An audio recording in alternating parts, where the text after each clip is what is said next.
I decided today, seeing as the weather isn't terrible, I'm going to go up to where I came off my 125, like I promised I would. Another reason why I'm doing this so soon is one of my friends just came off his bike the other day. He made a bit of a mistake, like I did. Did the wrong thing at the wrong time in the wrong place. And he suffered for it. He's alright though, the bike's alright. I'll put a link to the video in the description. He had his camera running at the time, so...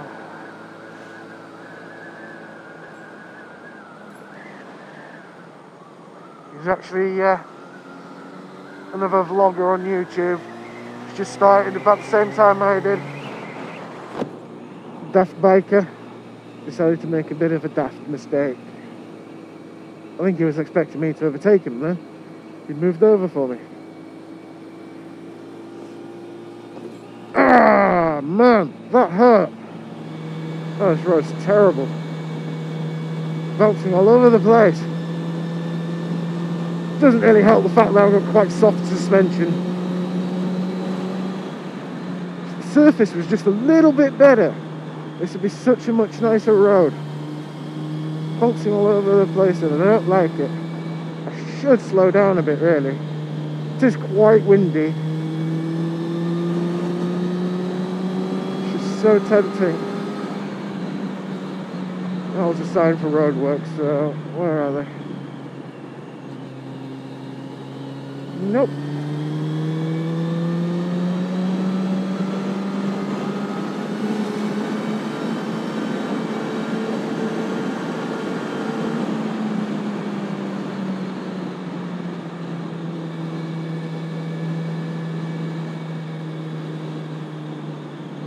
The only problem with having a clear road, you always catch up with somebody.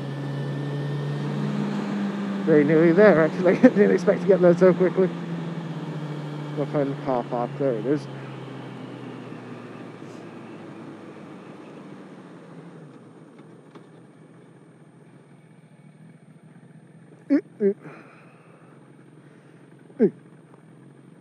Gravel.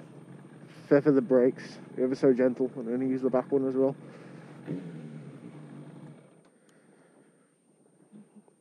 But it is quite windy up here. Bury the side stand into the gravel. Sorted. Hopefully, being a Monday lunchtime,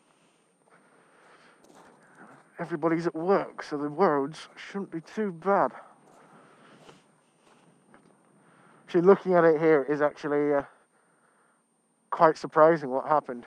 We'll see in a minute. Basically, what happened, well, this corner doesn't look like much. It was actually keep going all the way around. Not a particularly sharp corner. It's quite a long one.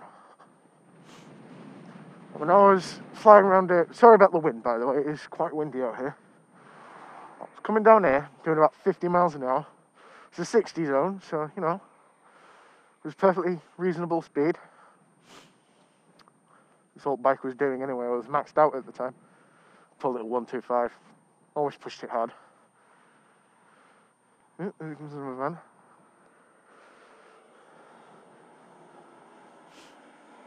Everybody's looking at me like I'm an idiot. Oh, he's stopping for me.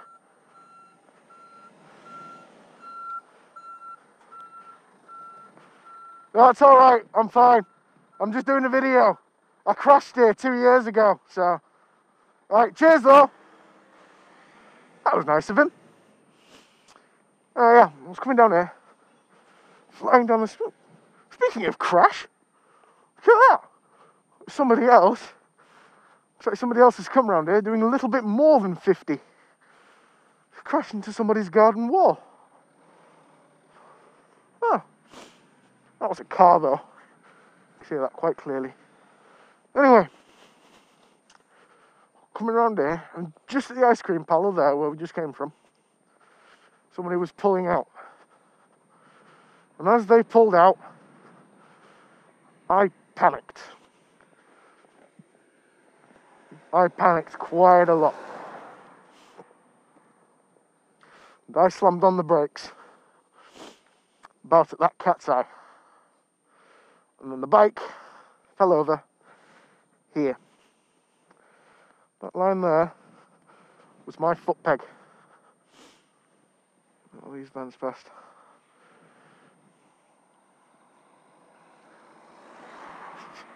It's weird doing this. It's the first time I've ever walked around without being on the bike. Also, you don't walk on the bike, do you? People look at you like you're weird. Oh, this is quite fun. Can only imagine this is how Spicy 110 feels when he's walking down the beach. Anyway, yeah. This line here, foot peg hit the road. I was coming down here.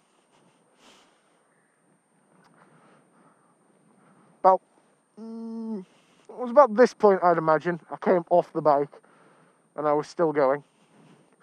The bike, he just went straight this way, bounced into, won't be able to show you where because it was quite a long time ago now, it would have recovered. The exhaust caught on the grass verge. It bounced the bike up, bounced it back round the other way, and the bike stopped about here. I'm not 100% sure where. But, you know, it could have easily hit that telegraph pole, or not sure that was there at the time. But if it hadn't caught on the grass verge, it ploughed straight into a dry stone wall. Luckily for me, if you look at the angle, it's a good thing I didn't go into the dry stone wall. Otherwise, I won't be talking to you right now. Dry stone walls are a bit nasty. Luckily for me, I kept going along the road. I would imagine it was about, judging by the speed I was going, it's possibly about here. My right ankle hit the floor. That's where I sprained my ankle. And then I was thrown over onto my left shoulder and was tossed into a roll at 50 miles an hour. What's he waiting for? He's just looking at me, isn't he?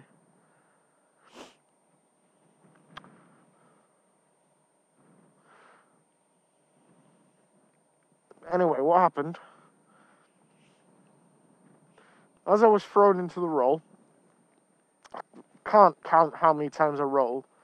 I would imagine starting from that cat's eye all the way down here.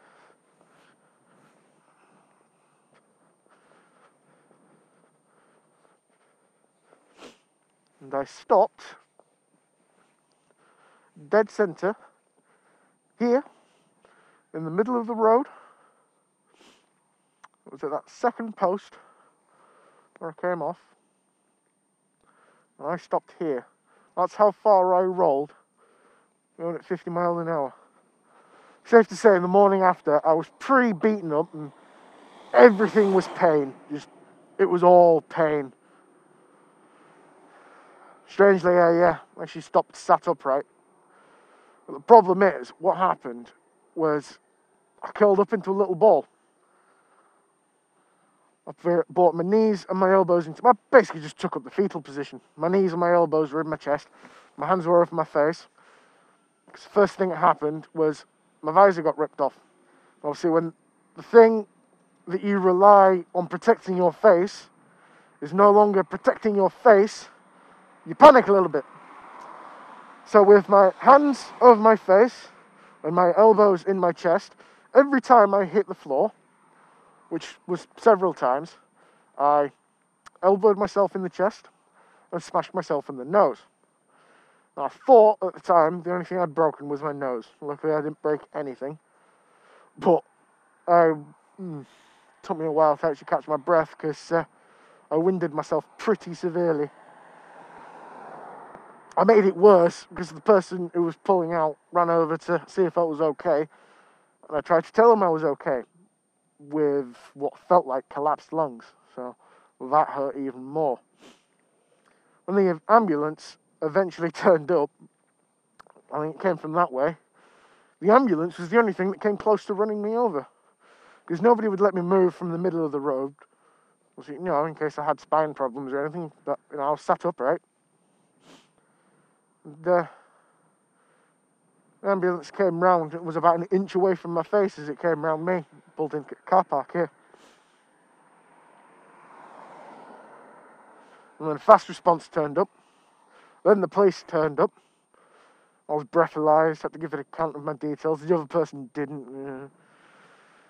Effectively, I would say it was my fault. I panicked. It may have been that if I hadn't have done anything, he would have seen me. He would have stopped, and I would have been able to go on my way.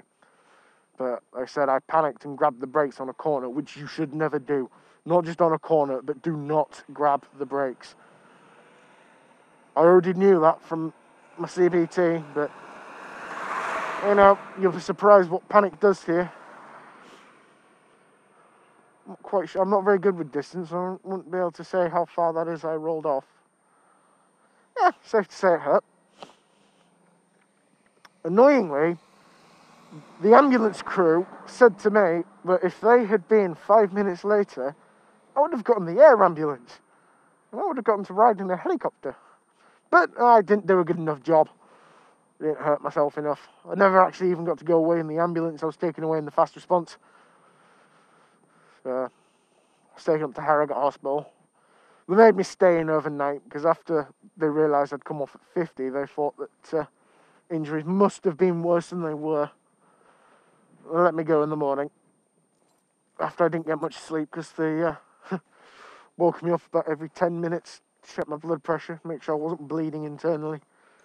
You know, they did what they needed to make sure I was alright, but head surgeon came down at one point and said to me, "Oh, if you're going to ride one of these organ donating machines again, and I suggest you get a new helmet."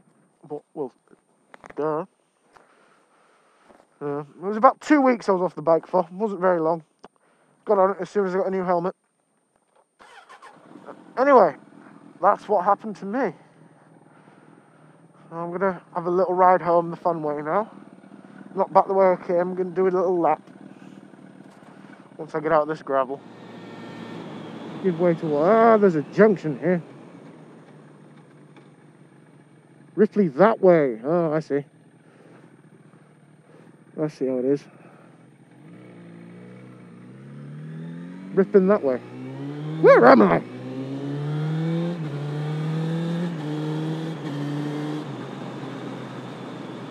I don't know where I am. It's not the first time this has ever happened to me. First time I ever went to Squires, again back on my 125, unfortunately after I crashed it. That's a lot of shit. It was unfortunately after I crashed it, so all that ever happened to the bike was I bent the brake lever, I bent the foot peg, well, the road bent the foot peg that hit the floor, which was the right one. I smashed the rev counter. I never got it fixed. I lived my life without a rev counter, which actually is the best way to learn how to ride a bike. Because to begin with, I relied on that rev counter. And as soon as it was gone, I learned the hard way. So, you know, that was alright. Yeah, anyway, coming back from Squires, it took us a little while to find it. On the way back, my dad decided to ditch me by going down the A1. I, of course, was on L plates and was not allowed on the motorway. I had to find my way home by myself. Stuck in the middle of West Yorkshire with no maps, a flat sat-nav, no phone. Took me 3.5 hours. I think I just found the culprit. It's that shit.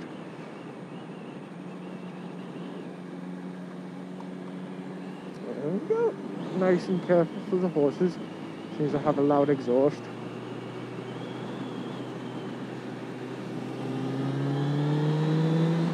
Yeah, ditched me down the A1.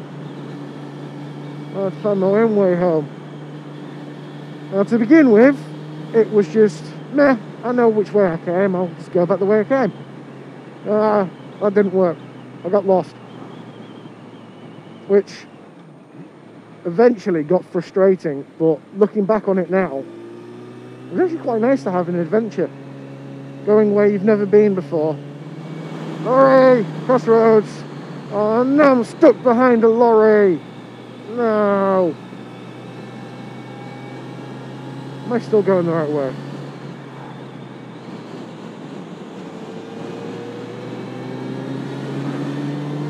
Okay, lorry's not a problem. Is that tractor from earlier? It is! That tractor that was sat at the junction for ages. I've still no idea where I am. I know where I am now.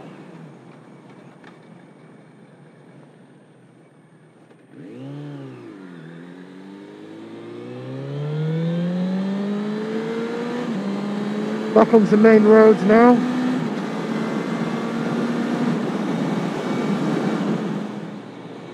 And now that I'm back onto a road I know very well, this traffic.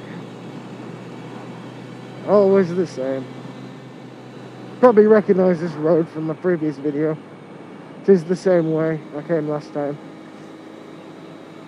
Unfortunately, with a lot of my videos, you're going to be seeing a lot of roads that I do quite often. I wouldn't say I live in the middle of nowhere, but there isn't really anywhere to go. There's only about 5 roads leading in and out of where I live. So, unfortunately, there's not much for me to choose from. One thing I'm still needing to practice with my videos is these long pauses that I keep leaving. You lot don't see them so much because I edit them out. There's still 1 or 2 short pauses that make its way in there. I just don't feel like I can edit out. It's kind of annoying. I think once I start getting more people watching me and start having more things to talk about, well, we can get 2 of them.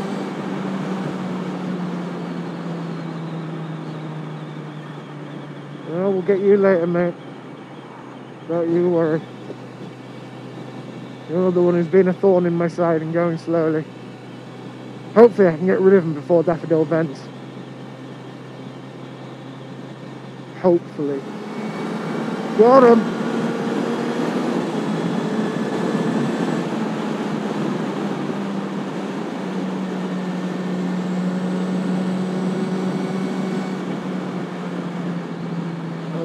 As long as I don't get too cocky.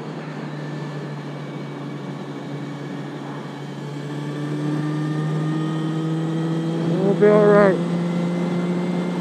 I'll try and talk through this, but I don't want to lose my concentration too much.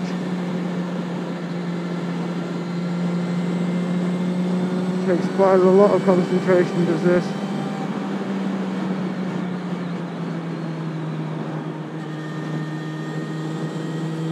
I'm hoping one day I'll actually be able to afford to do a track day.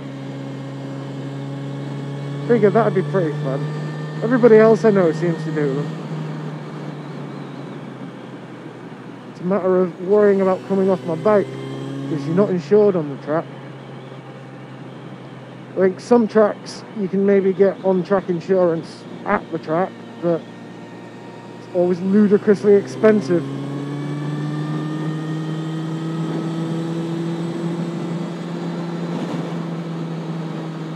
I think it'll take me a little while to get my confidence. That's what I was going to say. I'm going to get my confidence up a little bit more and practice my corners a little bit better. I wouldn't say I'm terrible, but I'm certainly not an expert. Anyway, I'm going to pop in and get my lunch. This is where I left the last video. Exact same place.